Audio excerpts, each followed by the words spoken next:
So guys, umpisahan natin yung ating day 3 dito sa buffet breakfast na kasama doon sa ating tour package.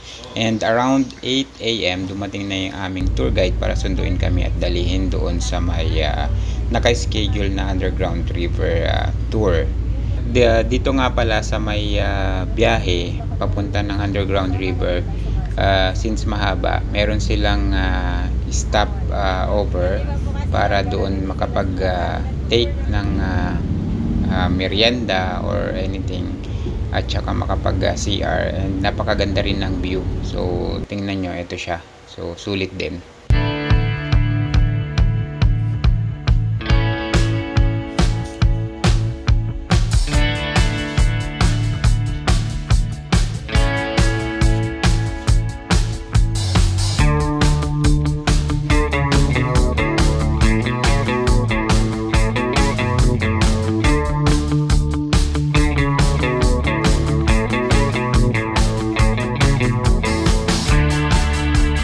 So halos umabot din ng 2 oras yung biyahe mula sa Puerto Princesa City papunta doon sa area o sa registration, kasi hindi pa kayo basta makakapunta doon sa underground river dahil kailangan nyo pang sumakay ng bangka.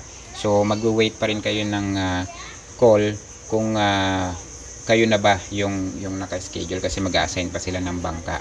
Dahil nga sa mahaba ang pila, in-advise ng aming tour guide na magpunta muna doon sa iba pa nilang sightseeing or mga side trip. So ang napili nga namin is itong sa Sabang Mangrove Forest paddle boat tour. So ang entrance dito ay 350. Yan, pagdating nga namin nagbayad na lang kami, and then sakay naman na agad, hindi ganun karami yung pila, and umabot siya ng almost mga 30 minutes para matapos yung buong tour doon sa bangka. And eto nga siya.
So pagkatapos nga ng tour namin dito sa Sabang Mangrove Forest, diretso na doon sa may registration area, and eksakto naman na kami na rin yung naka-schedule, kaya diretso na kami doon sa may Pangpang para sumakay ng bangka at lumipat doon sa kung saan nandoon yung underground river. Sa next boat tayo.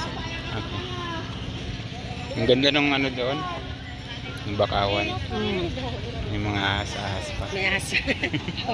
Yun o, sa ano talaga yun, natural na nandun talaga.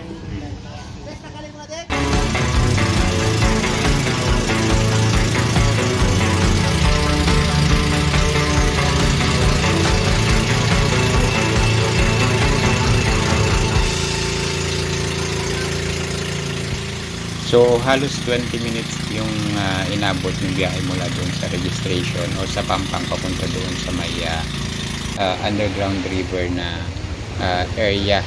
So ito na nga yung part na yun. So pagdating dito, yan, pwede nga muna mag picture, yan, po ng video, and magtingin-tingin ng mga hayop na nakakalat na sa paligid dahil malaya naman silang makagala. Meron ditong mga unggoy, meron din mga bayawak na nandyan lang sa paligid.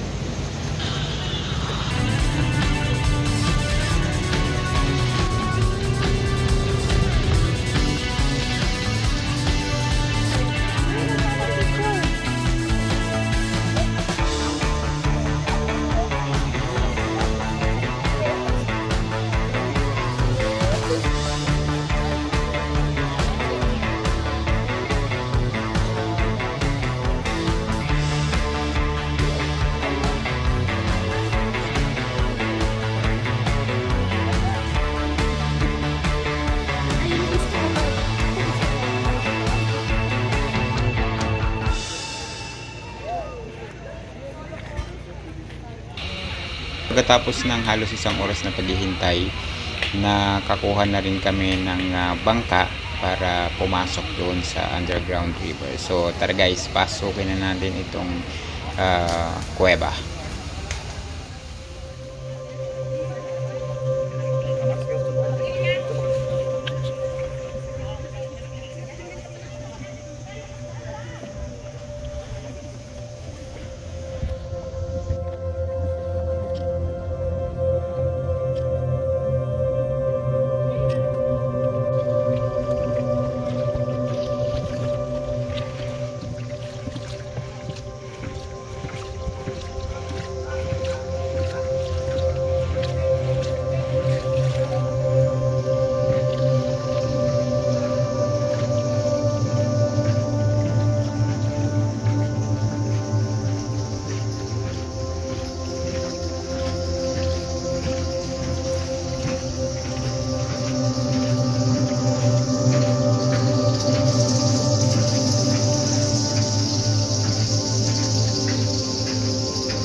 Okay.